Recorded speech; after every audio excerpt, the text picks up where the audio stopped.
Coucou tout le monde, j'espère que tout le monde va bien. En tout cas, moi, ça va super bien aujourd'hui encore par la grâce du Seigneur. Aujourd'hui, en fait, je vais m'adresser à une catégorie de personnes, à ces personnes-là, en fait, que j'appelle rejetées par le monde, mais aimées de Dieu. Rejetées par le monde, mais mises à part pour. Vous savez, vous vous sentez peut-être rejeté par la société, rejeté par vos amis, rejeté par la famille.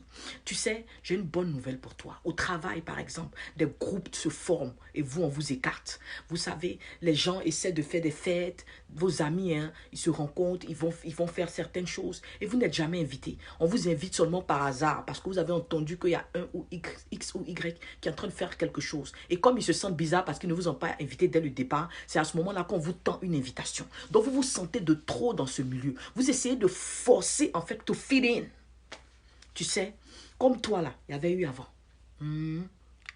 J'ai une très bonne nouvelle pour toi. Dans la Bible, il y avait un jeune homme, il s'appelait David. Le petit rouquin, le petit rougeau. Il était disqualifié même par son propre père. Au point où, lorsque Samuel a été convoqué pour aller oindre le roi, parce que Dieu avait localisé David quelque part. Donc on dit que Samuel a envoyé un messager chez son père, qui est le père de David, pour dire, ah, convie tous tes enfants parce que je viens dans ta maison. Donc le papa de David, qui était le père, hein, il a convié tous ses fils. Mais on n'a pas convié David. Tellement pour lui, David est disqualifié. Tellement ils avaient rejeté David. Tellement pour lui, David n'était pas qualifié pour que lorsque le prophète va venir, toi, tu peux être au milieu de nous. Quand le prophète arrive, il dit, tu me montres tous tes enfants, mais il y a un qui manque. C'est pour ça que je t'appelle encore rejeter des hommes, mais aimer de Dieu. Les hommes peuvent te rejeter. Les hommes peuvent te mettre à part. Ils peuvent penser que tu es vieux jeu. Tu es un ennui. Tu es une ennui. Mais Dieu t'a mis à part pour un but. J'oubliais le petit Joseph. Rejeté par ses frères, vendu par ses frères. C'est-à-dire que lui-même, problème était tellement partout où il passait, c'est comme s'il y avait une mauvaise odeur sur lui. Parce que problème le suivait là-bas. Tu as pensé qu'il est disqualifié. Tu as pensé que le rejet, c'est son deuxième nom. Donc partout où Joseph passait là, on dit, il y a problème là-bas. Les frères de Joseph, ils le trouvaient comme un papato. Jean, tu lui dis quoi? Toi, c'est toi qui fais les rêves, quoi. C'est toi qui es trop Jean. C'est toi qui es comme si, c'est toi qui es mieux que nous. C'est toi qui es plus grand que nous. D'ailleurs, même là, on va le tuer. Voilà complot. Voilà, on le vend, devenir esclave.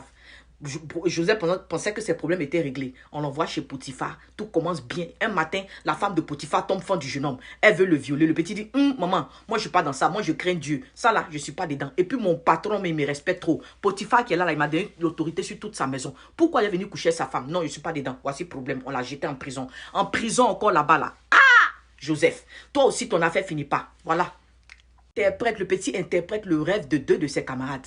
C'est-à-dire qu'il y a un là, on l'envoie chez Pharaon, il devient l'intendant. Hein? C'est-à-dire comme ça, je vais dire ça comme ça, l'intendant de Pharaon. C'est-à-dire que sa vie a changé du jour au lendemain. Joseph qui a pu aider les autres là, lui il est encore là-bas. Les gens l'ont oublié encore. C'est-à-dire que celui pour qui il a interprété le rêve et puis il a réussi là, lui aussi il a rejeté, lui aussi il a oublié. Mais il a fallu un seul jour. J'ai dit, rejeter des hommes, mais aimer de Dieu. Je te dis quelque chose. Ton histoire va épater ta génération. Les mêmes qui te rejettent aujourd'hui, les mêmes qui t'oublient aujourd'hui, les mêmes qui te trouvent ringarde, les mêmes qui te trouvent ennui, les mêmes qui te trouvent gawaz. Ces personnes-là, ce sont eux encore qui reviendront vers toi parce qu'ils vont reconnaître ce que Dieu a mis en toi. Parce que tu vas enfanter ça en réalité. Est-ce que tu me comprends? Ce n'est qu'une question de temps. Je veux t'encourager ce matin pour te dire, do not give up. N'abandonne pas. Pleure, mais n'abandonne pas. Que Dieu soit avec toi, sois fortifié.